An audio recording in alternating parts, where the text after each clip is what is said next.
The TVWAN News is proudly brought to you by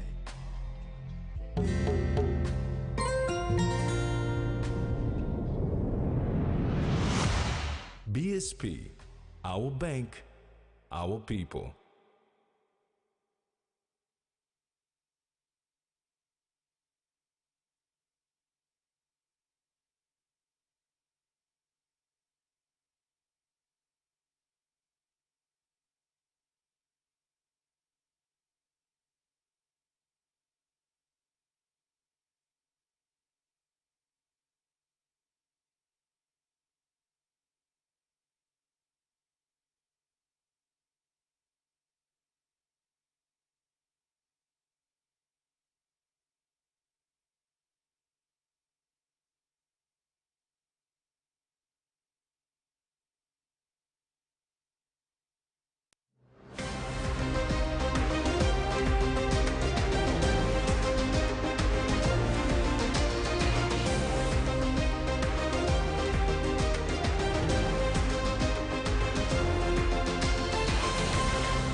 Hello and welcome. This is TV1 News. I'm Maricela Kelaton.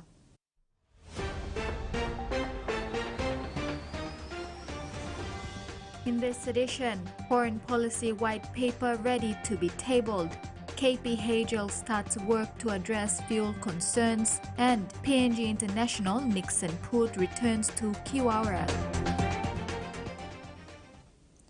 Foreign Affairs Minister Justin Chichenko has announced that the Foreign Policy White Paper will be tabled in Parliament in March 2025. Speaking at the launching of the Department of Foreign Affairs Housing Project on December 16, Minister Chichenko said the White Paper is an important policy that needs to be approved immediately. While acknowledging the Department of Foreign Affairs and the eminent persons group who had put together the Foreign Policy White Paper, Foreign Affairs Minister Justin Chichenko said it had taken over 40 years to finally be delivered on the floor of Parliament. That is one of my most important products and results that need to be done immediately. Taken 40 years, over 40 years to get that foreign policy white paper done and dusted, professionally looked at by the eminent persons groups, looked at as well by other independent authors and professionals, so we can get it right once and for all, and we can deliver it on the floor of Parliament in March next year for approval. That's going to happen. Minister Chichenko urged Foreign Affairs Department staff to hold their heads up high and be proud as the premier department of the government. It hasn't been easy. You know, it's a huge document and it says where Papua New Guinea is going now and into the future. You can hear in my speech where we are going and what we plan to do and how we plan to attack that and how we plan to implement that. The Foreign Policy White Paper is a document that will also come with foreign policy legislation. So to beef up the Department of Foreign Affairs, to bring it back to its former glory as the department in our government that must be respected, that must move forward. In a snippet, the Foreign Policy White Paper encompasses projections into the future, the crucial policy systems in core government agencies. The roles of the executive, legislative and judicial arms of government are also crucial to the document. Police Commissioner David Manning has assured the country that he will make sure persons involved in the killing of First Constable George Lapon in Tari last night will face the full brunt of the law. In condemning the killing, Menin said police will arrest any person involved in this crime, including the offender and any accomplices identified to have participated in this horrendous act. He added that if the investigation reveals that the killing of the constable was planned, police will seek the maximum penalty available in law. Deputy Commissioner of Police for Regional Operations, Samson Kua, is coordinating the response to this despicable crime. 10 PNG government agencies and the Bank of Papua New Guinea have collaborated to enhance coordination and effectiveness of asset recovery and anti-money laundering efforts in the country. An anti-money laundering joint task force agreement was signed on Tuesday between these agencies to work together in this area. The formation of this task force is in response to an action list set by the Global Financial Action Task Force, placing PNG on a grey list. PNG Customs Commissioner David Towe explains the implications of money laundering on PNG's economic growth. It will affect even right down to us. So take to the travel sources and your credit card will be blacklisted and you won't. So that's how serious it is. Not just the country, but those of us who send their kids overseas to schools will also be impacted as well. So the impact of being grey listed is serious, and that calls for action. In a bold move to secure Papua New Guinea's energy future, Kumul Petroleum Holdings Limited has begun constructing a Jet A1 fuel import and storage facility at Motukea Wharf. The project, announced this week, aims to address the nation's fuel crisis and ensure long-term energy security. Here's more on this critical development. Kumul Petroleum's groundbreaking project, managed by China Petroleum Pipeline Engineering, features 4 large storage tanks, advanced loading systems, and stringent safety measures. This is part of a larger strategy to safeguard PNG's energy needs. We have to build for the country. So it's a strategic asset we are building. Sometimes some decisions that we make is for strategic purposes. So we're basically doing our job, which is to support the country, provide energy security, and that's our mandate as well. So we're building a facility. It will be available for use July next year, thereabouts. Song explained the innovative engineering solutions necessary to adapt the facility to an active international wharf, including a mobile loading system sourced from the Netherlands. The first phase is set to be completed by late 2025. Octedi help us bring in fuel, and we were able to supply fuel to any Guinea. 2 nationally owned companies collaborating and providing a solution. But that is not a permanent solution. That is where Kumul Petroleum Holdings comes in. We will work together, and as the MD correctly said, this is an essential service, a strategic one. We just have to have our own facilities on standby. With this bold step, KPHL aims to strengthen Papua New Guinea's energy resilience. We'll bring you updates as the project progresses. The first phase of infrastructure development at the Wariman Livestock Station in Wewak, East Sepik Province, was officially reopened yesterday following years of abandonment due to concerns over cattle health.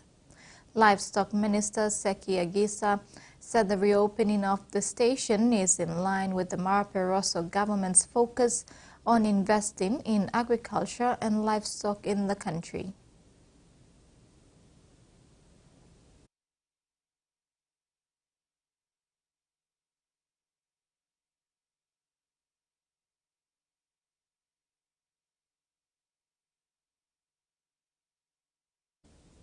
This is TVWAN News. Among stories after the break, New Power supports community policing and Pepsi's thirsty for match. Final draw ends.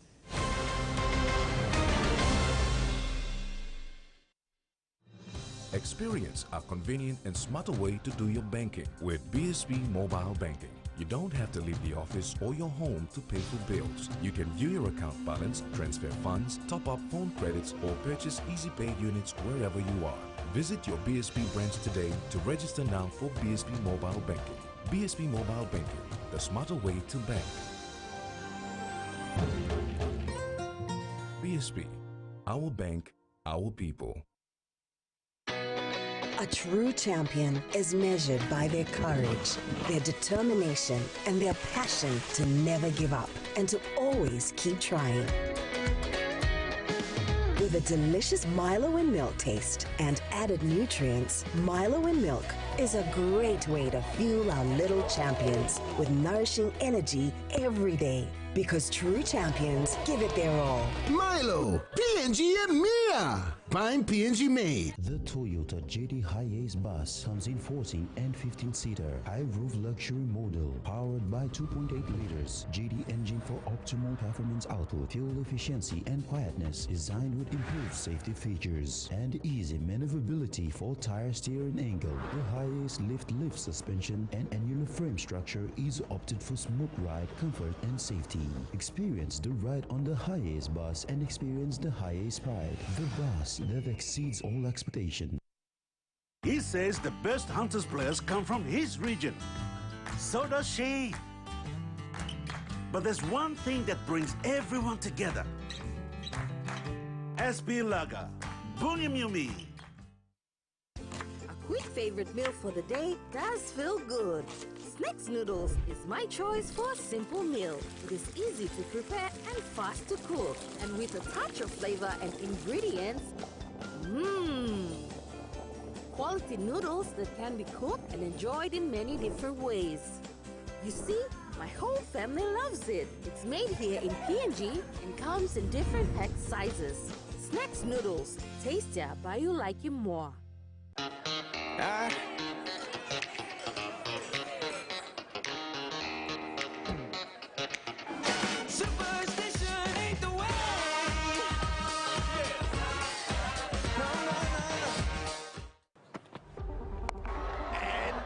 Taken! And another terrific catch. What placement? This is an onslaught from Harmanpreet Kaur. So much of what we've seen from the West Indian batters.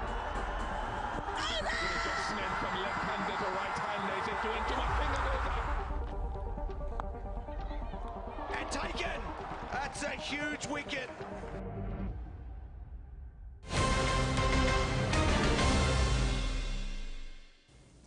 Welcome back. Medan Christmas operations, codenamed Sainabe 2, received much-needed assistance from Modilon Fuel Station on Wednesday, 18th December, as part of its community service obligation. The fuel station provided 100 liters of fuel to all police vehicles that will be engaged in the operations. In total, 20 vehicles will be receiving 2 30-liter and 1 40-liter fuel voucher assigned to their respective number plate. Managing Director of Modilon Fuel Station, Zach Zhang, presented the vouchers at the Medan Town Police Station, stating that it was in their best interest to see to law and order empowerment so that their businesses are secured during the festive period. Medan Provincial Police Commander Acting Superintendent Robert Baim thanked the Friends of Law and Order for their kind gesture as they are currently faced with logistical challenges. The PPC also thanked the Medan Governor Ramsey Pariwa and Provincial Administrator Frank Lau for approving funding for the construction of 8 double duplexes for Kusbah Barracks despite their ongoing differences. Provincial Administrator Frank Lau confirmed that an initial 3 million kina has been released for the first phase of the mobile barracks, and further funding will be released next year to complete the barracks. This includes a new house for the PPC as well. Lau acknowledged the Governor and PPC's wisdom and guidance in moving this notion, as Medan Province has been spending huge sums of money to engage police from other centres. In addition, the provincial government has approved further funding for the purchase of 10 new vehicles. Administrator Lau said Police Commissioner David Manning has indicated to add another 10, bringing the total of vehicles for Medan Police to 20. Furthermore, PPC Baim thanked Governor Ramsey Pariwa and Provincial Administrator Frank Lau for approving funding for the construction of the 8 double duplexes for Kusbao Barracks. PPC BIME further thanked the commissioner, stating that it was an early Christmas gift and would like to see a smooth transition from repatriation to renovations so that he can be able to move current officers without accommodation who are currently living in the settlements to move into the barracks as soon as possible. The first phase of infrastructure development at the Wariman Livestock Station in Wewak, East Sepik Province was officially reopened yesterday following years of abandonment due to concerns over cattle health. Livestock Minister Sekia Gisa said the reopening of the station is in line with the national government's focus on investing in agriculture and livestock in the country. They will see cows coming down from Timbuge. They will see them offloaded at the wharf. They will be coming onto the road and they'll be mustered into the stockyard. The Marape Rosso government have for our livestock sector or even our agriculture sector, because that's the vision of Marape Rosso government.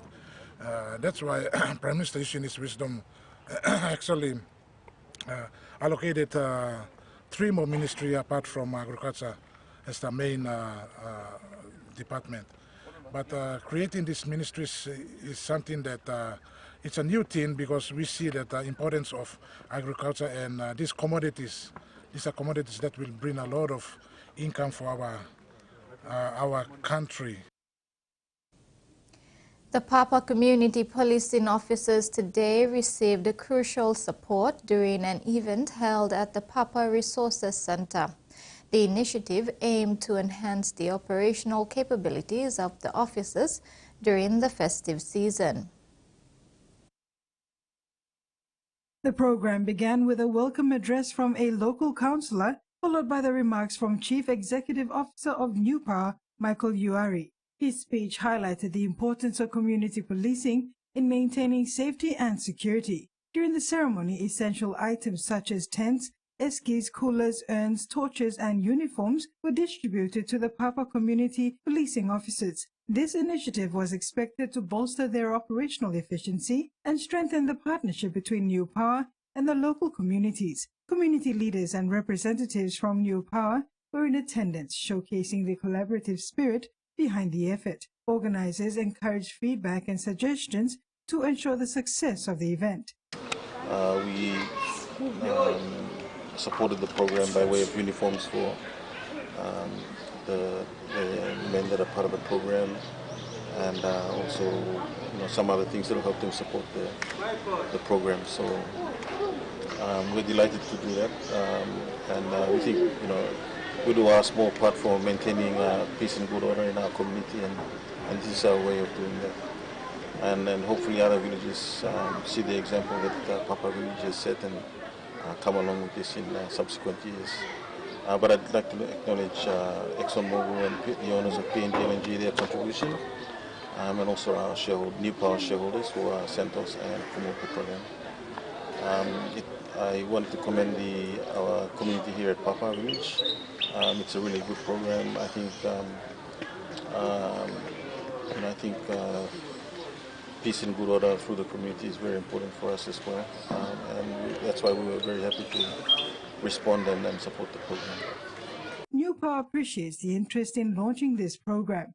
They are currently focused on investment initiatives related to water security and education, which includes a double classroom library set to open in the first quarter of next year. Their ongoing efforts aim to enhance community life, and they are excited to support the projects during the festive season, such as a Christmas tree initiative to foster community spirit. Carol Kidu Jr., TVWAN News. The highly anticipated final draw of Pepsi's Thirsty for Match national consumer promotion wrapped up in a spectacular style today at Rangeview Plaza in Port Moresby. Fans flocked to the event for their last chance to win exclusive merch packs valued at 2,500 kina, marking the grand conclusion of this nationwide campaign. In an exciting finale, numerous winners were announced, each receiving coveted merchandise packs filled with Pepsi-branded items. These items included Bluetooth speakers, headphones, sunglasses, T-shirts and varsity jackets. The campaign celebrated its success in bringing joy to Pepsi fans across the country. The day's excitement was heightened by the presence of local influencers and ambassadors such as Tyler Singarok, Tuliman, Wildchild J, Ewan Gemboat, Kainti TV, Murray and Froggy Boy, and a special performance by artist Mel Meninga Kuri.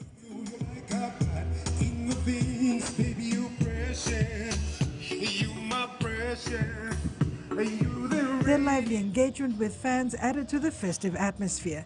The event also featured instant win opportunities for attendees. By purchasing 2 Pepsi products, participants could enter on-the-spot games like Spin the Wheel and walk away with instant prizes. The final draw itself was the highlight, where hopeful entrants eagerly awaited their names to be called. Today marked the culmination of an incredible journey for the team. From the highlands to the islands, they received an overwhelming response from consumers.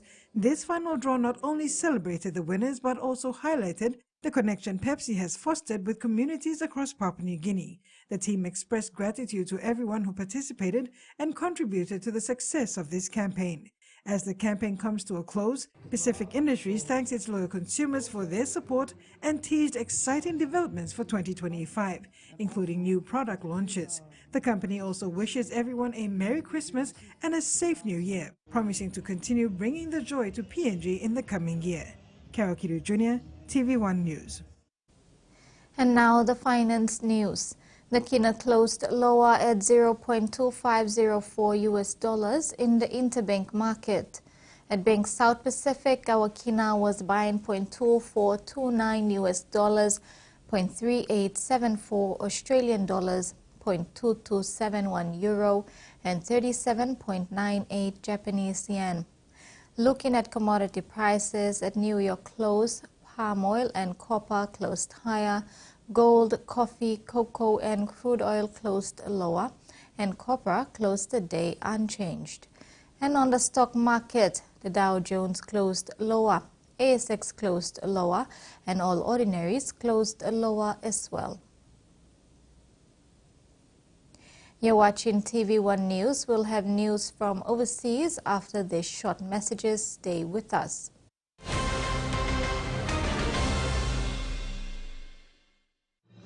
Experience a convenient and smarter way to do your banking with BSB Mobile Banking. You don't have to leave the office or your home to pay for bills. You can view your account balance, transfer funds, top up phone credits, or purchase Easy Pay units wherever you are. Visit your BSB branch today to register now for BSB Mobile Banking. BSB Mobile Banking, the smarter way to bank. BSB, our bank, our people. Hiya, Mama. You wait then, but me add him special flavor. Put in more flavor, put in more taste. Magic kakaru, get up a big smile on face. Time for kim chicken, a great kumutu. Sip, sip, the moo, yes, magic on you. Maggi, the taste PNG loves. All right, man. Show me some good slippers around here. Bossman. Good, you want. Strong like you, smart like me. Yeah, I hope they don't break. Now surely look his son. This is Relaxo. Strong plus thread. Should I try them on you? No, please. I'll take them. Relaxo. Very strong, lasts long. Enjoy life when we work together, making happy memories that last forever. Hot in talk, young or old, a scale family meal with home. We'll bring out the smiles, cause it's our favorite from us. Tennessee cola, scale rice on scale price. Tennessee cola, scale rice on scale price. And by how you like it. Bro, it's awesome, man. Pepsi promotion. I'm so excited. Let's go, let's go. Pepsi from Max. Pepsi for Max. And how do you win this? Buy 2 plus Pepsi, that's all. 2 cans, bro. 2 plus, that's all. You get yourself a chance to win. This box of Max. It's crazy cool. My God. A pair of headphones. It's a towel. How about that? Cooler box. Yeah!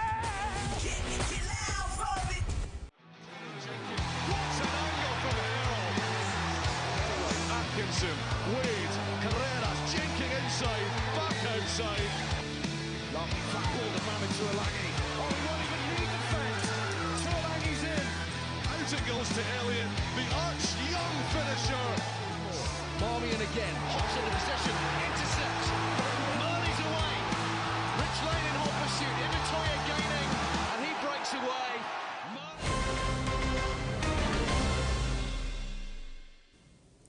Thanks for staying with us. In news overseas, Australia will plough $190 million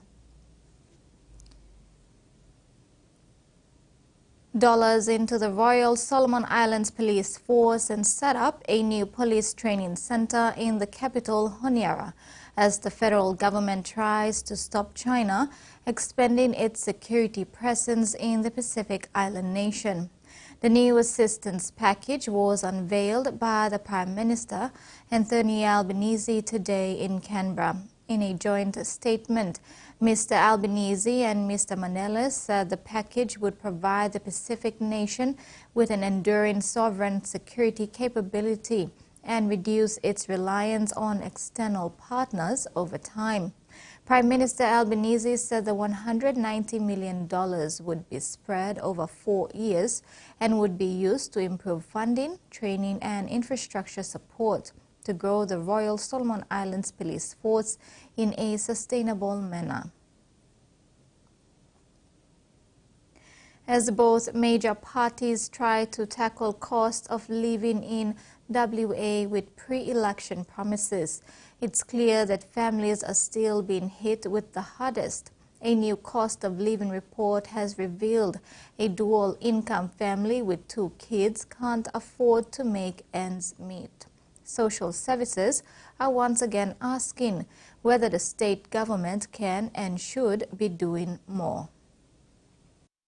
It might be a joyful time of year, but for families coming through the doors of Food Bank, it's a struggle. This year, just hard, just ridiculously hard, yeah, especially from the price of food going up. It looks like every week I come here, it feels like there's more and more people here, which is a bit distressing. And yet another cost of living report highlighting the obvious. Families need more help. We're dealing with numbers that used to be close to about 10,000 a year, and now we're looking up towards the 13,000s. So there is no slowing down. The WA Council of Social Service says for the financial year just gone, a dual-income West Australian family with 2 kids couldn't afford to make ends meet. 3 years ago, they were coming out ahead with $100 after paying weekly expenses. 2 years ago, they had just $45 to spare. Now, families are $53 over budget each week. That's including the government's payments for school-aged children. The costs have gone up far higher than increases in income. In many cases, well over 11%, while the increase in income has only gone up 4%. The government says it's doing all it can. We know families are doing it tough.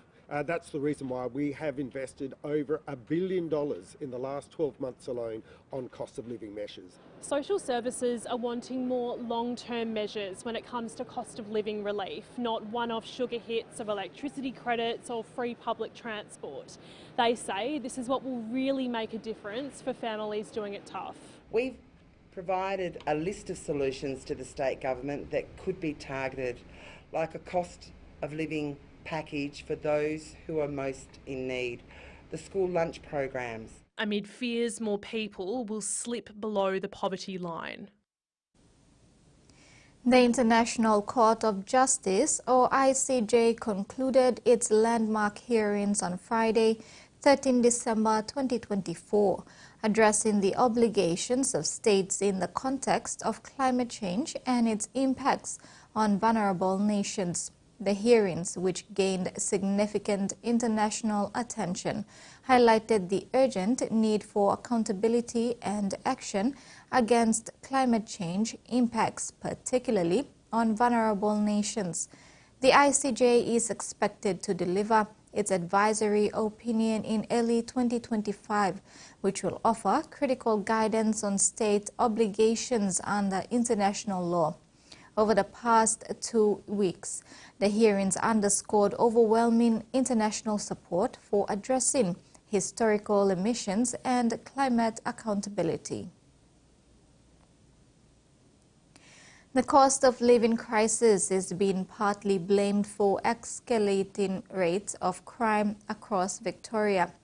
Thefts have risen to their highest rate in close to a decade, among more than 500,000 criminal incidents recorded in the year to September. Police say they're arresting more people than ever, but the stark figures have renewed calls for a change in approach. Last month, thieves targeted homes on this quiet Bayside street.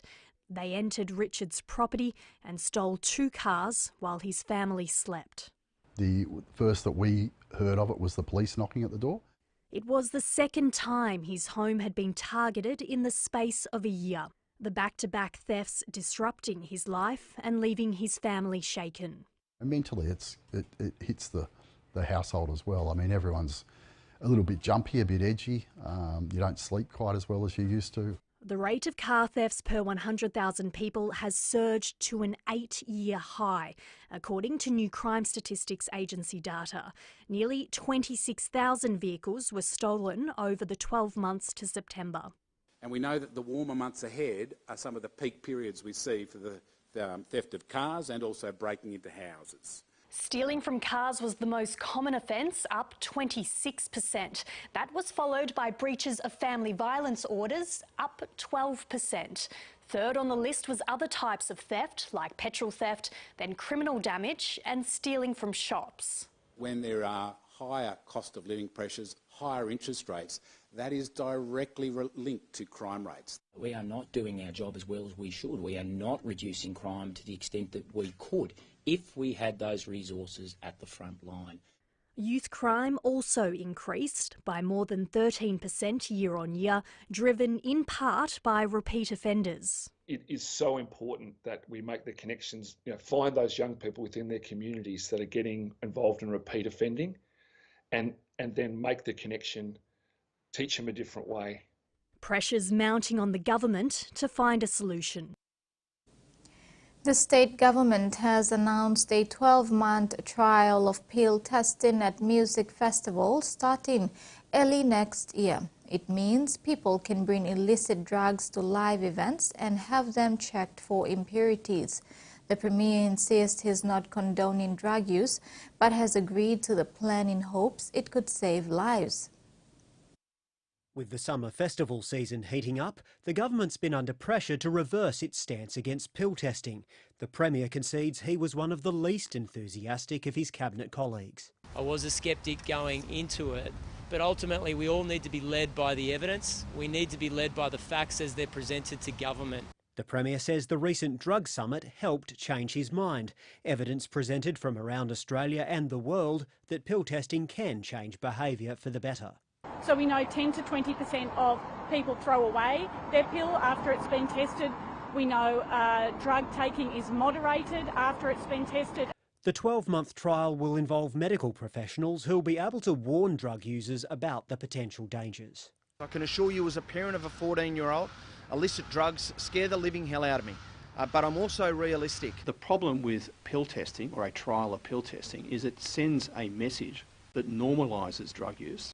19-year-old Alex Ross King died from an MDMA overdose in 2019. Her mother, Jenny, denies suggestions pill testing offers a green light for drug use. It's actually not. It's a red light because they're actually stopping for a moment and thinking about what they're about to do. The government says police patrolling festivals will steer clear of the drug testing tents and won't search those coming in or out or gather intelligence there. But the Premier says there'll be zero tolerance everywhere else. That means continued use of sniffer dogs and even strip searches, something critics say will be counterproductive. You would think if you passed a line of police with sniffer dogs and one of your friends gets dragged off to be strip searched, you're probably not going to go and use the pill testing tent because of the attitude of police that day. The Premier admits parts of the policy are contradictory, but he hopes the trial will save lives. And that ends the news segment. Later in sport, PNG NRL team to transform, and Topeni takes his coaching experience abroad.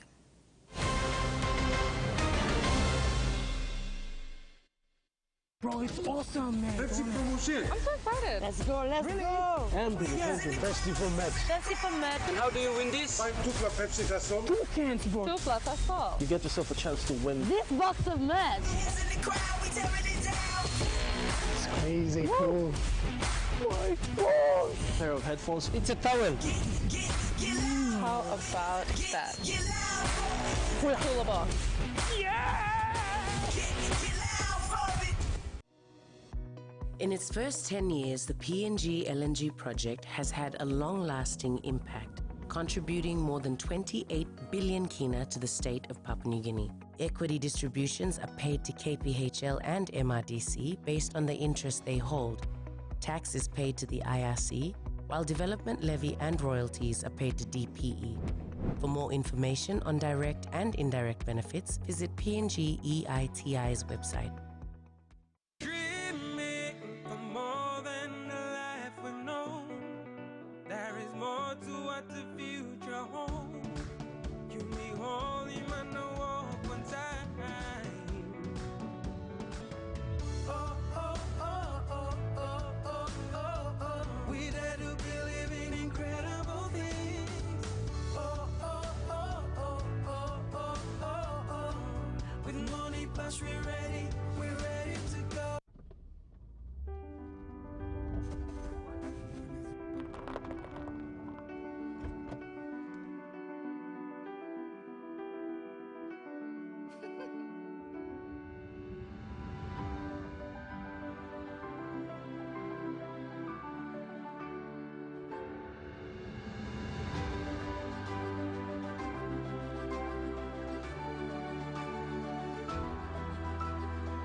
For tasty and a delicious meal choice for your enjoyment, Prima is the name you can trust.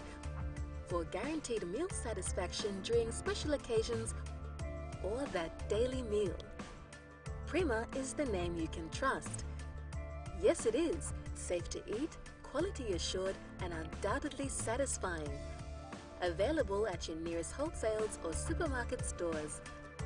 Prima always tastes great. Hi PNG, Tuliman here. If you missed out on the first screening of Blessman, no MPC, catch the rerun on Saturday 28 December at 7 p.m. on TVWAN+.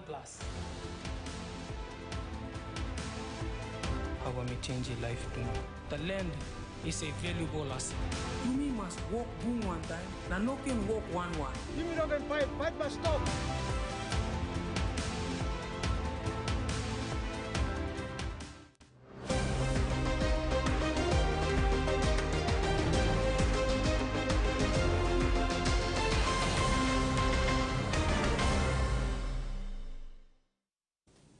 Thanks for staying with us. Following the major announcement of the inclusion of a PNG team in the NRL, there's been a lot of mixed reactions with so much skepticism, speculation and concern about the welfare and security of the players. Papua New Guinea now has a window period of 3 years to look into and fix some of the issues raised and to be game ready with all requirements and systems in place by 2028. The PNG franchise is expected to transform mindsets and change the perspective of the world about Papua New Guinea as one of the most dangerous countries to be in the world.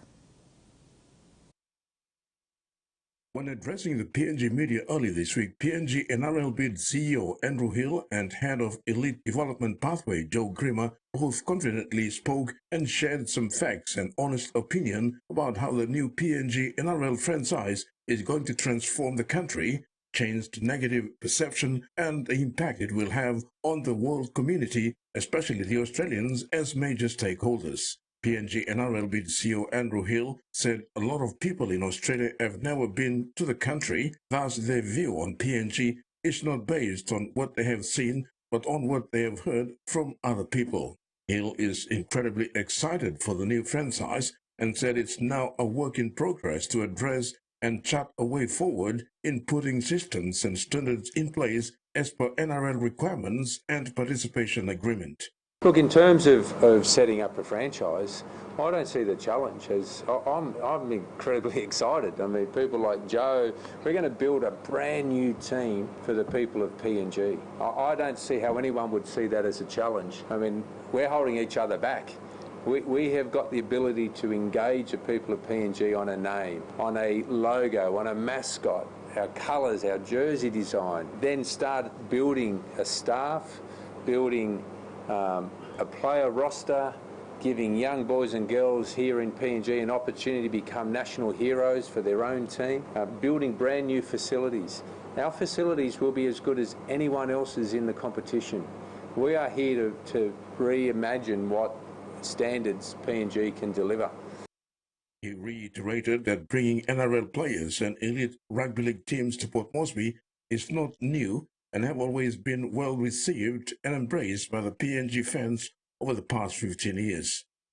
We've had Rugby League World Cup games. We've had some of the highest profile players who've ever played rugby league anywhere in the world come to Port Moresby. Some of the Prime Minister's 13 games that we've had have had the best talent here. So I'm very confident that we've already demonstrated that we can bring the very best to Port Moresby. Clearly, as we continue to grow and we start to bring more players and they start to live here, we need to take into account how best to accommodate that. But I have no issues that Port Moresby will wrap their arms around an NRL team and the community will make sure that we are united and we will support each other to help promote Port Moresby and PNG on a global stage. Hill is confident that Port Moresby will wrap their arms around the NRL team and the community will make sure we'll be united and to support each other and help promote Port Moresby and PNG on the global stage. Terry Longwood, TV1 Sports. After struggling for game time in West Yorkshire in the United Kingdom, Papua New Guinea international Nixon Putt has returned down under after just one season with the Fords. Putt made his Queensland Cup debut with the PNG Hunters back in 2017, and after a further spell at North's Devils, he found his way to the Capras ahead of the 2021 season. During his first stint at the Capras, Putt made 57 appearances, scoring 4 tries. After impressing in its reserve grade competition, he was snapped out by Castleford for the 2024 season, but struggled for game time. He only made 7 appearances in total for Greg Lingard's side last season, and also spent time with League One side Newcastle Thunder and Championship outfit Batley Bulldogs. It was already an open topic of discussion that Putt would return to Australia at the end of the 2024 season due to his wife giving birth. However, he was later part of a 9-strong group to leave Castleford Tigers alongside Jacob Miller, LZ Esban, Elias Ackham, Daniel Hindmars, Brad Martin, Louis Johnson, Semi Kibula, Paul McShane and Corey Hall. An announcement posted via Capra's Facebook page confirmed the news of his return to the Capras, reading, "The Rockhampton League club, Capras, are excited to announce the signing of Nixon Putt for 2025 Hostplus Cup season. Welcome back to Q Cup, Nixon." Putt has also established himself as a regular feature in the PNG Kumul side since making his debut in 2017. To date, he's won 13 test caps for PNG, scoring 4 tries in the process. He has also been in 2 World Cups with the Kumuls in 2017 and 2022. However, he missed out on the recent Pacific Championship squad where PNG won the Pacific Bowl but later lost to New Zealand in the promotion relegation playoff. Terry Longwood, TV1 Sports. AFL PNG Development Manager, Southern Region and representative player David Topeni is currently in Cairns, Australia to continue his coaching gig with Indigenous community. Whilst there, Topeni has also joined the Manuda Hawks AFL club for pre-season after having a short stint with their mid-2024 season. Topeni's unfailing love and passion to nurture, mentor and develop the next generation of AFL players for the country has continued to blossom, with more young school boys and girls graduating out of the AFL PNG Smart Start New Kick Development Pathway program. The recent success by PNG Under-17 girls and the senior men's team, the Mosquitoes, at the inaugural Pacific Cup Championship last month on the Sunshine Coast of Queensland was a testament to the program. Topeni's commitment, dedication and hard work in leading a team of committed, young, enthusiastic development officers to run junior development programs with schools in NCD and other regions of the country over the past 2 years is paying off. His good deeds and perseverance in keeping the Pathway program going got rewarded with assistant coaching role gig with an Australian Indigenous select side in Cairns for the Indigenous South Pacific Australia Football League last year, 2023. A lifetime opportunity to learn and experience new things to harness his coaching resume.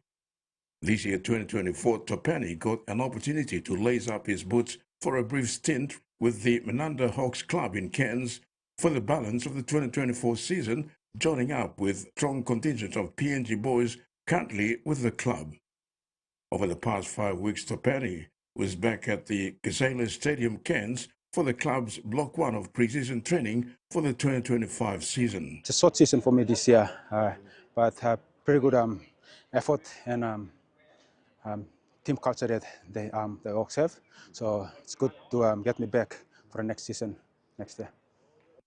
Commenting on the Menanda Hawks' connection to PNG, club president Andrew Rocket Walsford said the club has a long history with the Papua New Guinean boys for their flair and energy that they bring to the game that has become part of the club's culture. President is also impressed with the new recruit David Topeni, especially his work ethic and good mentor around the club on and off the field.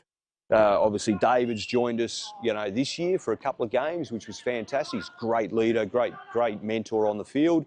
There's been a few others, I can't think of names at the moment, that have played over the years, and it's been fantastic having that culture and those people around the. On his other role as development officer with AFL PNG, Topeni said while he's taking this opportunity to have another crack with Hawks next season, he's still involved with the development programs in Cairns, helping out PNG kids and Indigenous. I'm working on it and then I'll see how it goes. I'm still want to work with AFL PNG and push forward for the development program all across the country. But I'm also having a crack with the footy, so I'll see how it goes and later on to work out the way I want it to be. So love kicking footy and play footy yet. So I'm not old, still young, and I'm looking forward for it. Topeni is looking forward to team up again with his 2017 Mosquitoes teammate Tyler Gorogo, who's back with the host club for the 2025 season. Terry Longwood, TV1 Sports. That ends the sports segment. We'll now have the weather forecast.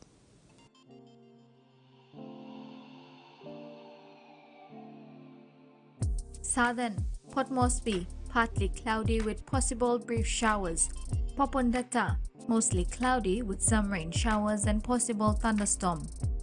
Lae, partly cloudy with chances of brief showers. Medan and Wewak, partly cloudy with chances of showers.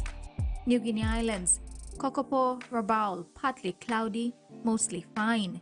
Kimbe, cloudy with few showers and possible thunderstorm. Highlands, Mount Hagen, cloudy with rain showers and possible thunderstorm. Mendi, Tari and Wabeg, cloudy periods with some rain and possible thunderstorm. Coral Sea, seas moderate to rough with northwest winds of 10 to 20 knots, reaching 25 to 33 knots at times.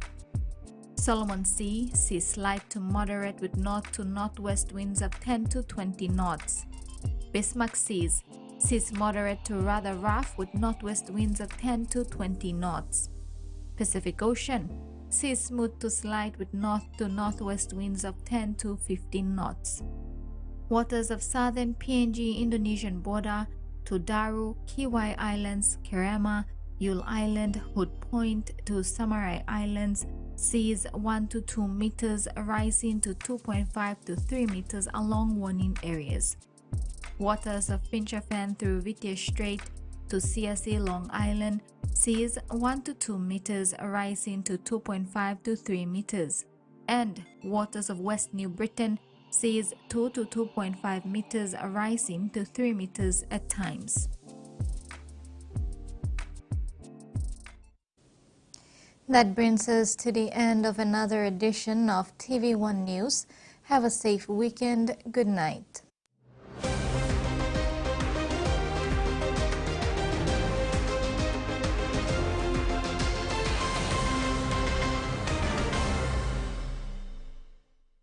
The TV1 News was proudly brought to you by